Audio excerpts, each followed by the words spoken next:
اعوذ باللہ من الشیطان الرجیم بسم اللہ الرحمن الرحیم فما لهم لا یؤمنون واذا قرئ علیہم القرآن لا یسجدون۔ جامعۃ الفاطمہ دہلی سے تعارف والی میری عزیز بہنوں، خواہران محترم، میں آج پھر درس کی ابتدا میں یہی عرض کرنا چاہوں گا کہ آج ایسی جگہ پر ہوں کہ جہاں پر کچھ فنکشن ہے، پروگرام ہے، مگر درس کی اہمیت کو دیکھتے ہوئے میں درس آپ کی خدمت میں ارسال کر رہا ہوں۔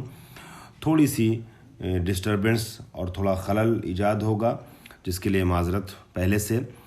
ہماری گفتگو درس میں چل رہی تھی کہ ان لوگوں کو کیا ہو گیا ہے کہ یہ لوگ تفسیر قرآن کا درس ہے، 30ویں پارے کی تفسیر، 30ویں پارے کا سورہ، 30ویں پارے کا 7واں سورہ چل رہا ہے۔ فما لہم، ان کو کیا ہو گیا؟ اس آیت پہ ہم رکے تھے گزشتہ درس میں کہ ان لوگوں کو کیا ہو گیا ہے کہ یہ ایمان نہیں لاتے ہیں۔ اے عذر لہم فی ترک الایمان مع وضوء دلائلہ، ساری دلیلیں واضح ہیں، اس کے بعد بھی ایمان کو ترک کرنے کے ان کے پاس کیا عذر ہے، اور کیا وجہ ہے کہ یہ قرآن جب پڑھا جاتا ہے تو سجدے میں نہیں جاتے۔ وَإِذَا قُرِئَ عَلَيْهِمُ الْقُرْآنُ لَا يَسْجُدُونَ۔ آپ کو علم ہے کہ قرآن مجید میں 4 مقامات ایسے ہیں جہاں پر واجب سجدے آئے ہیں، اور اس کے علاوہ کچھ مقامات ایسے ہیں کہ جہاں پر سجدہ کرنا بہتر ہے، مستحب ہے، لیکن اگر نہیں کرتے ہیں تو گنہگار نہیں ہوتے ہیں۔ تو واجب مقامات میں سے تو یہ جگہ نہیں ہے، لیکن یہاں پہ چونکہ سجدے کا ذکر ہے لہذا بہتر ہے کہ انسان سجدے میں چلا جائے۔ اور اس لفظ یسجدون کا 3 احتمال دیا گیا ہے کہ اس سے مراد کیا ہے۔ فما لہم لا یؤمنون واذا قرئ علیہم القرآن، اور جب قرآن پڑھا جاتا ہے تو لا یسجدون، یہ لوگ جو ایمان نہیں رکھتے سجدہ نہیں کرتے۔ یہاں پر 3 احتمالات دیے گئے ہیں۔ پہلا احتمال یہ ہے لا یسجدون سے کہ یہ لوگ سجدہ نہیں کرتے، مطلب جب قرآن پڑھا جاتا ہے تو جو استحبابی سجدہ ہوتا ہے قرآن کی تلاوت کے وقت، وہ سجدہ کیوں نہیں کرتے، یا وجوبی سجدہ بھی لے لیجیے آپ، جو بھی، یعنی قرآن میں جو سجدے آئے ہیں ان سجدوں کو یہ کیوں نہیں کرتے ہیں، کیوں نہیں سجدے میں جاتے ہیں، ان لوگوں کو کیا ہو گیا ہے۔ تو قرآن جب پڑھا جائے اور موارد سجدہ آئے تو سجدہ کرے انسان، یا تعظیماً سجدے میں چلا جائے قرآن پڑھتے وقت یا پڑھنے کے بعد۔ لیکن دوسرا احتمال جو ہے لا یسجدون کا، یہ ہے کہ لا یصلون، ان کو کیا ہو گیا ہے کہ یہ نمازیں نہیں پڑھتے ہیں۔ سجدے سے مراد نماز ہے، کہ یہ لوگ جو ہے وہ اللہ پر ایمان نہیں لاتے، اور قرآن پڑھنے کے بعد بھی، قرآن میں مختلف آیتیں دیکھنے کے بعد بھی اللہ کے متعلق، قیامت کے متعلق اور نماز کے متعلق یہ نماز سے بے بہرا کیوں ہے، نماز کیوں نہیں پڑھتے ہیں۔ یا تیسرا احتمال یہ ہے کہ لا یخضعون، یعنی قرآن جو ہے وہ اللہ کی ایسی کتاب ہے جو خضوع و خشوع میں انسان کو ڈالتی ہے، انسان کو خاضع بناتی ہے، خشوع پیدا ہو جائے انسان کے دل کے اندر۔ لیکن کیا ہو گیا ہے کہ یہ لوگ جو ہے خضوع و خشوع نہیں کرتے ہیں، یعنی پروردگار عالم کے لیے ڈرتے نہیں ہیں، خاشع نہیں ہوتے ہیں۔ ان لوگوں کو کیا ہو گیا ہے کہ یہ خشوع نہیں کرتے ہیں، اللہ کا خوف نہیں اختیار کرتے ہیں، جبکہ قرآن وہ کتاب ہے جو انسان کو خاشع بناتی ہے، انسان کو یہ کتاب۔ پھر بھی قرآن پڑھنے کے بعد یہ خشوع میں مبتلا کیوں نہیں ہوتے ہیں، خاضع کیوں نہیں ہوتے ہیں، یعنی جھکتے کیوں نہیں ہیں۔ خضوع کہتے ہیں جھک جانے کو، یہ کیوں نہیں جھکتے ہیں آخر۔ بل الذین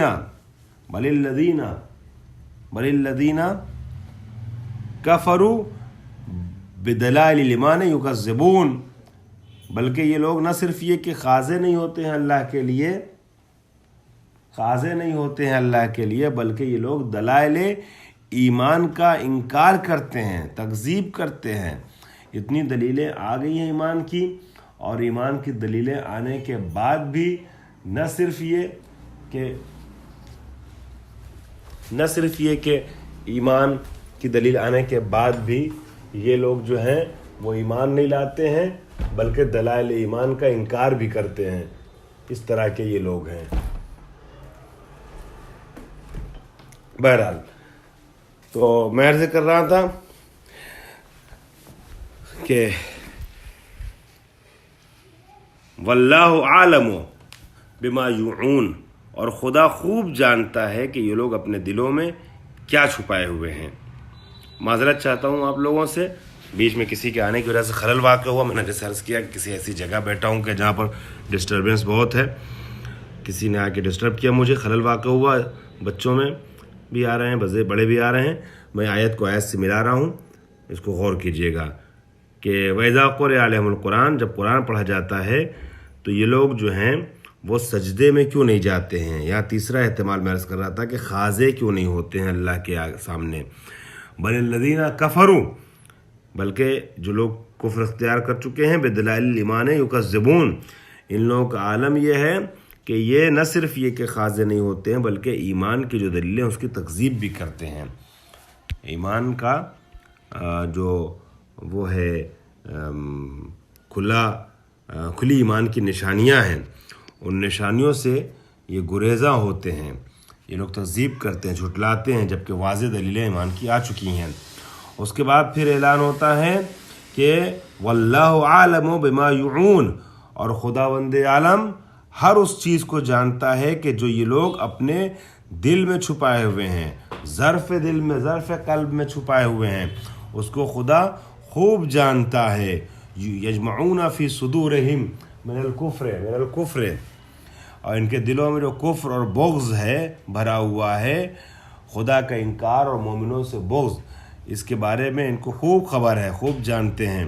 بشرہم بعذاب علیم, تحکم اور تحکمن, یعنی یہ جملہ جو یہ تحکم ہے جو بتایا جا رہا ہے خداوند عالم کی طرف سے, ڈر ہے, خوف ہے, اور ایک طریقے سے مذاق اڑانا ہوا. بشارت کیا ہے؟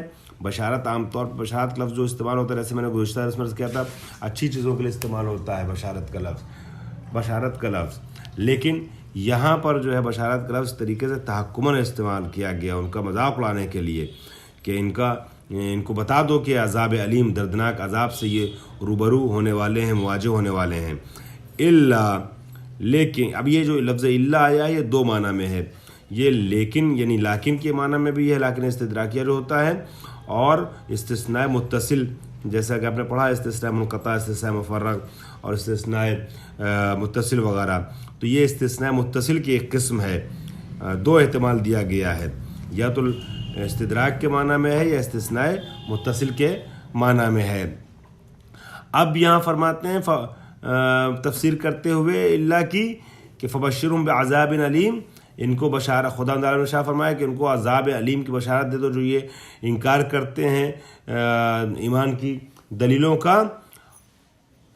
اور پھر آگے ارشاد ہوا الا, سوائے ان لوگوں کے, لیکن ان لوگوں کے کہ الذین آمنوا وعملوا الصالحات, لیکن ان لوگوں کو عذاب کی بشارت دینے کی ضرورت نہیں ہے, ان لوگوں کو عذاب کے بارے میں بتانے کی ضرورت نہیں ہے. یہ وہ لوگ عذاب مبتلا نہیں ہوں گے کہ جو عمل صالح انجام دیتے ہیں. او متصل, یہ او جو کہا ہے یہ لیکن کے جواب میں کہا ہے, الا کے بعد کہا لیکن, اور پھر آیت کو مکمل کیا مفسر نے, اور آگے او متصل, یہ او جو ہے یہ عاطفہ ہے نا, اور یا کے معنی میں ہوتا ہے. کہنا یہ چاہ رہے ہیں کہ یا تو یہ جو ہے لیکن کے معنی میں ہے الا, یا لیکن کے معنی میں ہے, اور یا یہ الا جو ہے وہ الا مستثنا ہے, استثناء متصل کو سمجھانے کے لیے یہ استعمال ہوا ہے الا. تو دونوں کا معنی تھوڑا سا بس فرق کرتا ہے, تقریباً ایک جیسا ہے. عذاب کی بشارت دے دو, عذاب سے باخبر کر دو کافروں کو, لیکن یا تو لیکن کے معنی میں, یعنی الا لیکن مطلب لیکن مومنین اور عمل صالح انجام دینے والے یہ عذاب سے روبرو نہیں ہوں گے. او متصلون, یا جو یہ الا ہے یہ الا متصل ہے, استثناء متصل کے لیے آیا ہے, الا لیکن کے معنی میں نہیں ہے. اس کا مطلب کیا ہو گیا, اے الا من آمن منہم, یعنی عذاب کی بشارت دے دو ان لوگوں کو سوائے مومنین کے کہ مومنین جو ہیں وہ عذاب مبتلا نہیں ہوں گے. لہم اجر غیر ممنون, اور یہ جو مومنین ہیں ان کے پاس اجر غیر ممنون ہے, ان کو اجر دیا جائے گا. اور اجر ایسا دیا جائے گا جو غیر ممنون ہے. غیر ممنون کا دو احتمال ہے، یعنی غیر مقطوع، ایسا اجر کہ جو قطع نہیں ہوگا، یعنی جب جائیں گے جنت میں تو ہم فیہا خالدون کا مصداق قرار پائیں گے، ہمیشہ جنت میں رہیں گے، ان کو جو اجر ملے گا وہ رکے گا نہیں، وہ ختم نہیں ہوگا. اور مقدرن بالمن، یا ایسا اجر نہیں ہوگا کہ جو من و احسان اور یعنی نوازش سے مقدر ہو اور مخلوط ہو، یا اس کی ویلو جو ہے کم کر دی گئی ہو. ایسا نہیں ہوگا کہ جو جتایا جائے، منت گزاری ان کے اوپر کی جائے، ایسا اجر ان کو نہیں دیا جائے گا، بلکہ جو ان کو اجر ہوگا وہ اجر غیر ممنون ہوگا. دیا جائے گا اجر ہمیشہ ہمیشہ کے لیے، اور کوئی منت نہیں رکھی جائے گی ہم نے تمہیں یہ کیا، تمہارے ساتھ یہ، وہ اس طریقے کا اجر ہوگا گویا دنیا میں اچھا کام انجام دیا تھا تو انعام کے طور پہ اس کو ملا ہے یہ اس کا اجر. اب اس کے بعد اگلا سورہ شروع ہو رہا ہے، سورہ بروج. سورہ بروج کو انشاءاللہ اگلے جلسے میں آگے بڑھاؤں گا. صرف یہ عرض کر دیتا ہوں کہ یہ سورہ جو ہے سورہ بروج، برج کی جمع ہے بروج. اس میں کتنی آیتیں ہیں؟ 22 آیتن، اس میں 22 آیتیں ہیں. اور یہ سورہ مکی سورہ ہے، مکی سورہ ہے، اور اس کی ابتدا ہوتی ہے والسماء ذات البروج سے. اگر آپ غور کریں والسماء ذات البروج، تو چونکہ لفظ بروج سے اس کا آغاز ہوا ہے، لہٰذا اس کا نام بھی جو ہے وہ یہی دیا گیا ہے، سورہ بروج. میں ہلکا سا خاکہ پیش کرتا ہوں. اس میں اصحاب اخدود کا ایک تذکرہ ہے. اصحاب اخدود نے ظلم کیا تھا مومنوں پر، اس واقعے سے گفتگو کا آغاز ہو رہا ہے، جس کو میں انشاءاللہ اگلے درس میں بیان کروں گا. تو 4 لفظوں کا صرف ترجمہ آپ کے سامنے پیش کر دیتا ہوں. بروج جیسا کہ میں نے عرض کیا برج کی جمع ہے. یہ سیر نجوم کی منزلیں ہیں، یعنی ستارے کہاں کہاں جاتے ہیں، کس کس وادی برج میں ٹھہرتے ہیں، ان بروج کی قسم کھائی گئی ہے. والسماء ذات البروج، اس آسمان کی قسم کہ جو بروج کو اپنے اندر سمیٹے ہوئے، یعنی ایسی منزلوں کو کہ جہاں الگ الگ ستارے جا کر کے قیام کرتے ہیں، ٹھہرتے ہیں، پھر آگے بڑھتے ہیں. ستارے چونکہ گردش میں رہتے ہیں اس لیے کہا گیا ہے. اور یوم موعود سے مراد جو ہے وہ قیامت کا دن ہے، وہ دن کہ جس کا وعدہ کیا گیا ہے وہ قیامت کا دن ہے. اور اسی طریقے سے لفظ اخدود جو خود سے نکلا ہے، اس کا معنی جو ہے وہ لمبی چوڑی شگاف کے ہے، جسے خندق بھی کہا جا سکتا ہے. چونکہ ابھی میں عرض کروں گا آگے چل کے، اس کو پھر دہراؤں گا تفصیل سے، تھوڑا نسبتاً تفصیل سے، کہ ایک خندق میں مومنین کو اصحاب اخدود نے ڈال کے جلا دیا تھا، اس واقعے کی طرف اشارہ ہے، اور اس لیے اس کو اصحاب اخدود سے تعبیر کیا گیا ایسے لوگوں کو. اور اخدود اسی میننگ میں یہاں استعمال ہوا ہے خندق کے معنی میں. وہ لوگ تھے اصحاب اخدود کہ جنہوں نے خندق میں آگ بھڑکا کر صاحبان ایمان کو اس میں جھونک دیا تھا. اور قعود کا جو لفظ آیا ہے، خندق کے گرد بیٹھنے والے اور تماشا کرنے والے اور نظارہ کرنے والے اور دیکھنے والے لوگ مراد ہیں یہاں پر قعود سے. فتنو، مصیبت اور زحمت میں مبتلا کر دیا کے معنی. فتنہ جو ہے وہ مصیبت کے معنی میں بھی استعمال ہوتا ہے، زحمت کے معنی میں بھی استعمال ہوتا ہے، اور فتنہ جو ہے وہ امتحان کے معنی میں بھی استعمال ہوتا ہے.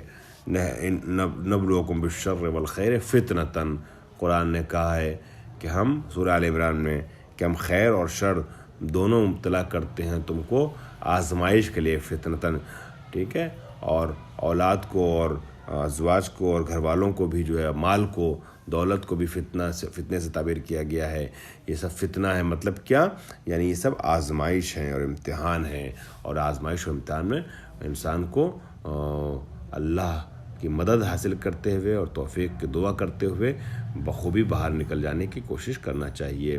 میرا آج کا درس مکمل ہوا. تھوڑی سی کچھ خلل واقع ہوا.